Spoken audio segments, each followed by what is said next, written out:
কৃষ্ণ হরে কৃষ্ণ কৃষ্ণ কৃষ্ণ হরে হরে হরে রাম রাম রাম হরে হরে হরে কৃষ্ণ কৃষ্ণ কৃষ্ণ হরে হরে। জয় রাধে জয় রাধে জয় রাধে। আপনি কি কৃষ্ণ প্রেমে প্রস্তুত?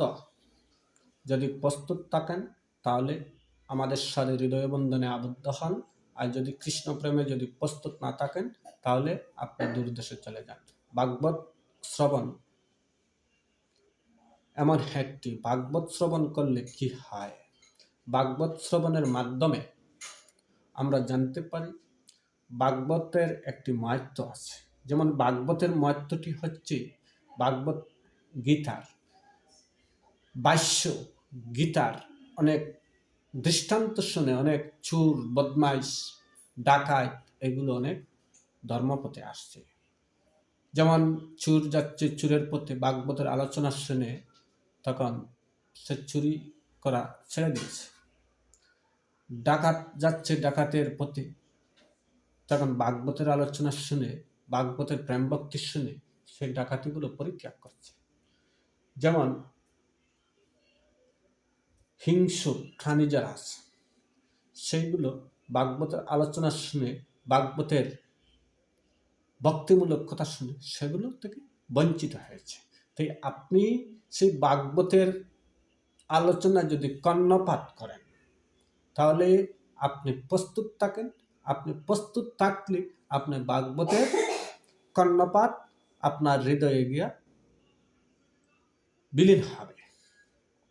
জীবনে চলার পথে প্রতিনিয়তই আমাদের চ্যালেঞ্জের সম্মুখীন হতে হয়। যেমন শিক্ষক ছাত্রছাত্রীর সামনে সবসময় কঠিন থেকে কঠিনতর চ্যালেঞ্জ এনে দেয়। যেমন একটা ছাত্রকে একজন শিক্ষক কি এনে দেয়? একটা কঠিন একটা অঙ্ক বা একটা স্মারকলিপি এনে দেবে। তখন ছাত্রকে বলবে সেটা তুমি আর আজকে শিখে দিতে হবে, না হলে তোমাকে ব্যত্রাঘাত করা হবে। তখন ছাত্র ভয়ে হোক আর নির্ভয়ে হোক, তখন তার মানসিক ভারসাম্যভাবে সে অঙ্কটা ঠিকই নিপুণভাবে সে শুধরাইতে পারে। তো তদ্রূপ আমাদের ভাগবতের বিষয়টি হচ্ছে,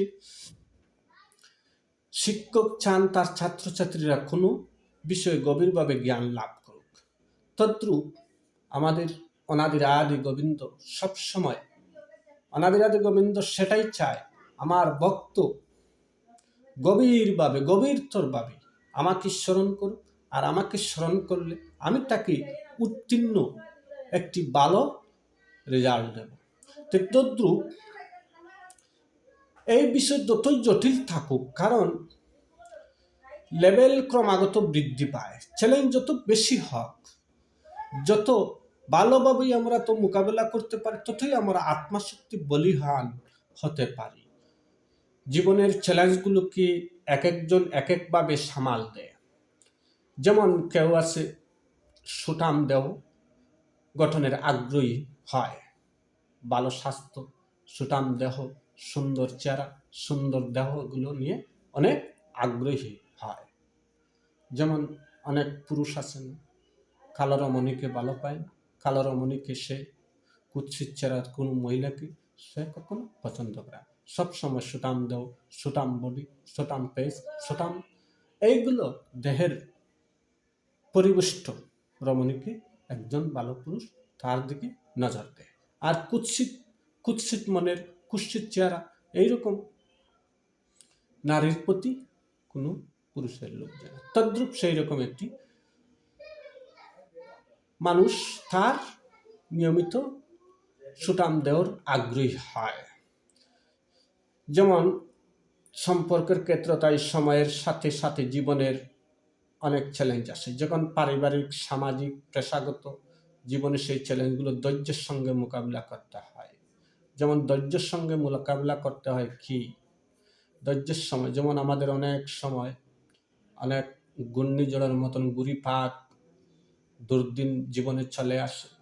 সেই দুর্দিন জীবনে চলে আসার মাধ্যমে আমরা যদি মনে করি আমি আজকে হেরে গেলাম, না, এটাকে হেরে যাওয়া বলা হয় না, এটাকে ধৈর্যহীনভাবে ধৈর্য সম্পর্কিত রেখে ভগবানের স্তব বুদ্ধি করবেন, দেখবে এক সময় তোমার সেই যতই বড় ঘূর্ণিঝড় জাপটা আসুক না কেন, তাহলে আপনার সেটাই সমাধান ভগবান এমনিতে করবেন। ভগবান একটি কথা বলছেন, চঞ্চল মননং বিষ্টনং চঞ্চল মনং প্রবিষ্টনং মামেকনং শ্রুতি ভক্তি জাগরং। তদ্রূপ আমাদের চঞ্চল মনকে শান্ত রাখতে হবে। চঞ্চল মনকে যদি শান্ত রেখে আমার মন শক্ত করে যদি ভগবানকে আমি শরণাপন্ন হয়, ভগবানের আরাধনা করি, ভগবান আমার এই মন চঞ্চল মনটাকে শান্ত করে সুনিবিড়ভাবে আমার ভক্তিকে ভগবান জাগ্রত করবেন। যেমন আমাদের বিভিন্ন বিষয় হচ্ছে, আমাদের অনেক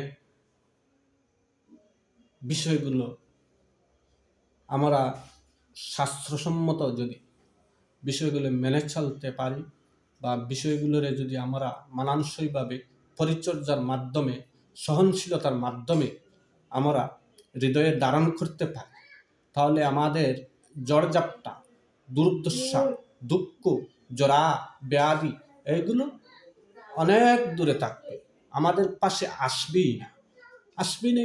সেটার কারণ হচ্ছে আমাদের অনেক ভুলকুটি আছে। যেমন ভুলকুটি আছে বিভিন্ন অনেক মানুষগুলো আছে, অনেক ভক্তগুলো আছে, যেমন অনেকের বিশাল বিশাল টাকা আছে, কোটি কোটি টাকা আছে, অনেক ধন সম্পদ আছে, সেই ধন সম্পদটাকে কাজে লাগাতে পারে না। যেমন একটি আশ্রমে যদি কোনো সাধু বৈষ্ণব বলে বাবা আমাকে 500 টাকা দাও বা 1 বস্তা সিমেন্ট সেই মন্দিরের জন্য আপনি দিবেন, সে কোটি টাকার মালিক, সেখানে একটা ইটের টাকাও দেয় না, একটা 1 বস্তা সিমেন্টের তো টাকা বিষয় হয়েছে, একটা ইটের টাকাও দেয় না। কিন্তু বাড়িতে কোটি টাকা খরচ করে, তার বাড়িতে তার আঙ্গিনায় সে কোটি টাকা খরচ করে একটি বিশাল মন্দির তৈরি করে, সেই মন্দিরের পরিচর্যা করা তো দূরের কথা, সেখানে একটি মাত্র ভক্ত থাকে না। যে মন্দিরে যদি আপনার ভক্ত থাকে না, তাহলে সেই মন্দির আপনার প্রয়োজন কি? আপনি আশ্রমে সহযোগিতা করেন, আপনি শালগ্রামে তো সহযোগিতা করেন, আপনি বিভিন্ন গুরুশালাতে সহযোগিতা করেন। আপনার বাড়ি আপনি গুরুশালা করলে আপনার বাড়ি শিষ্য আসবে না। আপনার বাড়ি বিরাট স্বর্ণ তামাকা সাদে যদি আপনি মন্দির নির্মাণ করেন, যদি আপনার সেখানে যদি সেবক না থাকে, তাহলে আপনার মন্দিরে শিষ্য আসবে না। সেই মন্দিরে সেবকের প্রয়োজন আছে। সেই মন্দিরে যদি সঠিক নিয়ম পরিচর্যা না করেন, সঠিক মার্জন না করেন, সঠিকভাবে সেখানে অনাদি আদি গোবিন্দের যদি ভোগ নিবেদন না করেন, নিত্য যদি আপনি মন্দিরের একটি অর্ঘ্য যজ্ঞ পূজা না দেন, তাহলে সেই মন্দির আপনাকে পীড়া দিবে। আপনার বৎসর পর পর আপনার মাইনাস হবে, হয়তো অর্থ মাইনাস হবে, হয়তো জন মাইনাস হবে, আর বিভিন্ন দিক মাইনাস হবে, এটা নিশ্চিত। বাড়িতে স্বর্ণ মন্দির বানানো হবে না বাবা। আপনার গৃহের মধ্যে আপনি স্বর্ণ মন্দির তৈরি করেন, আপনি গৃহের মধ্যে আপনি লক্ষ্মীনারায়ণকে স্থাপন করেন, লক্ষ্মীনারায়ণকে আপনি জল তুলসী প্রদান করেন। আপনি গৃহস্থ বৈষ্ণব, আপনি পরম বৈষ্ণব না, আপনি গৃহস্থ বৈষ্ণব, আপনি সন্ন্যাসী না। আপনি নিত্য যে পুষ্প অর্চনা দিয়ে বেল তুলসী পাতা দিয়ে যে আপনি যজ্ঞ করবেন, আপনি তো সেই পৈতার অধিকারী হন নাই। তাহলে আপনি গৃহের মধ্যে আমাদের পরম পিতা পরম মাতা ওদেরকে সেবা অর্চনা করেন। আরেকটি বিষয় হচ্ছে, আমাদের কয়েকটি রোগ বালাইয়ের কারণ হচ্ছে আমাদের গৃহ ঠিক নাই। যেমন একটি খাঁচার মধ্যে হাঁস মুরগি খায়, খাঁচার মধ্যে হাঁস মুরগি খায় না? যেমন খাঁচার মধ্যে যদি হাঁস মুরগি খায়, খাওয়ার পরে সেখানে এই হাঁস মুরগিরা কী করে, সেখানে নোংরা করে না, নোংরা করার পরে সেই নোংরাগুলো কোনো মানুষ না মানুষে গিয়ে পরিষ্কার করে বা পরিচালনা করে। আর যদি আপনার ঘরের পরিবেশটা যদি আপনি নোংরা করেন, আপনি আবর্জনায় পরিপূর্ণ করেন, সেই নোংরা পরিবেশে কি আমাদের গৃহের মন্দিরের যে দেবতা আছেন, লক্ষ্মীনারায়ণ আছে, ওরা কি আর বসবাস করবে এই সেই নোংরা পরিবেশের মধ্যে? কখনো না। আর সেই গৃহের মধ্যে যদি লক্ষ্মীনারায়ণের যদি বাস না হয়, তাহলে আপনার পরিবারে কি আসবে? অমঙ্গল আসবে। আর অমঙ্গল আসলে আপনার কখনো কোনোদিনও সুমঙ্গল হবে না। সেই অমঙ্গলের প্রবাহিতটা দীর্ঘদিন থাকে। সেই অমঙ্গলের প্রবাহিতটা কতকাল থাকে? যেমন আমাদের বার্ষিক জীবনে 12টি বৎসর হচ্ছে এক যুগ, 24 বৎসর হচ্ছে দ্বিতীয় যুগ। সেই অমঙ্গল যদি আপনার গৃহের মধ্যে পরিবেশে ঢুকে, তাহলে হয়তো আপনার 12 বৎসর পর সেই অমঙ্গল চলে যেতে পারে, না হলে আপনার 24 বৎসর। সেই 24 বৎসরের মধ্যে আপনার অনেক কিছু দুর্ঘটনা ঘটতে পারে, অনেক ঘটনা শিকার হবে। তাহলে আপনি আপনার সেই বাসা, সেই নিত্য বাসের যে নিত্য বাসস্থান, আপনার ময়লা আবর্জনা এগুলো আপনি নেট অ্যান্ড ক্লিন রাখতে হবে। আর সেগুলো নেট অ্যান্ড ক্লিনের মাধ্যমে আপনি ভগবানকে জাগ্রত করতে হবে। তাহলে আপনি, আমার কথায় আপনি প্রস্তুত? আজকে থেকে আপনার যে হৃদয়ের যে আবর্জনা আছে, হৃদয়ের মধ্যে যে কুলসতা আছে, হৃদয়ের মাঝে যে একটা হিংসার, প্রতিহিংসার যে একটা হৃদয় জাগ্রত আছে, তাদেরকে পরিত্যাগ করতে হবে। আপনার যে হৃদয়ে, যে গৃহে বসবাস করেন, সেই গৃহটা আপনি নেট অ্যান্ড ক্লিন করতে হবে। যেমন আমরা অনেক ধরনের শরীর পরিচর্যা করি, যেমন আমাদের শরীর আছে না, আমাদের দেহটা আছে না, আমরা পরিচর্যা করি, আমরা দেহের মধ্যে পরিচর্যা করি না। যেমন অনেক সময় অনেক কাজকর্ম করে আমরা কি করি, ভালো ভালো দামি দামি সাবান দিয়ে আমাদের শরীরটা আপনারা পরিষ্কার করি না? যেমন পরিষ্কার করলে সেখানে আর কোনো রোগবালাই থাকে না। তো তদ্রূপ যদি আপনি যে গৃহে বাস করেন, সেই গৃহটা যদি আপনার সঠিক পরিষ্কার পরিচ্ছন্ন না থাকে, সেখানে অনেক হাজার হাজার লক্ষ লক্ষ কীট জীবাণুগুলো বসবাস করছে। সেই বসবাসের মাধ্যমে কি কোনো সাধুগুরু বৈষ্ণব সেখানে বসবাস করবে? কোনো সাধুগুরু যে জায়গায় নাই, সেই জায়গায় ভগবানের কোনো বাস নাই। জানা রাখবেন সেই বিষয় সম্বন্ধে। আপনি নিজে বাঁচুন, অন্যকে বাঁচান। আপনি নিজে ভক্ত হন, অন্যকে ভক্তের পরামর্শ দিন। আগে নিজে কৃষ্ণ ভক্তি জাগ্রত করতে হবে, এরপর আপনি অন্যকে। তো কথায় আছে, সাধু হতে চেয়েও না, সাধু হও।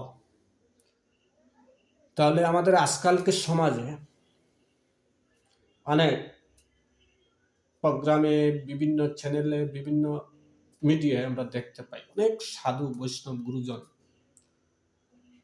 সেই সাধু বৈষ্ণব গুরুজনের আপনি অন্তরটা আপনি একটু জাগায় দেখেন, ওর আপনি চরিত্রটা আপনি জাগায় দেখেন, ওর পারিবারিক কুলহটা আপনি খোঁজখবর নিয়ে দেখেন, ও কিভাবে আছে বা কিভাবে ওদের চলাফেরা, ওদের বিজনেস, বা কিভাবে ওদের কর্মের নীতি নির্ধারণ, সেগুলো আপনি আগে যাচাই করেন। তাহলে আপনি ওকে সাধু বলবেন।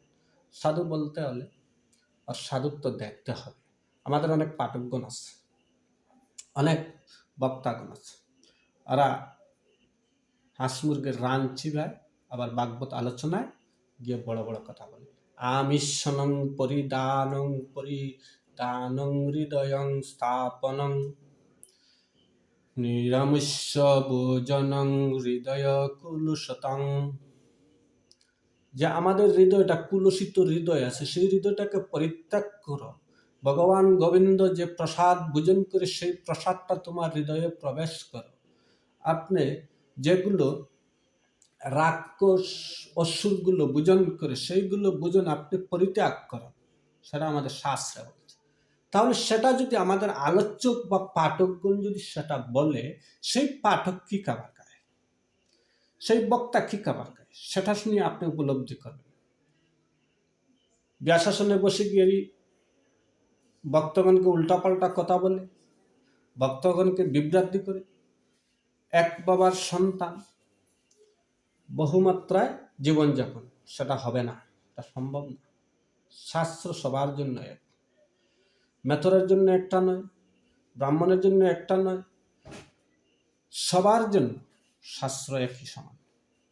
তাই আপনি প্রস্তুত, আপনি কৃষ্ণ নামে প্রস্তুত থাকেন।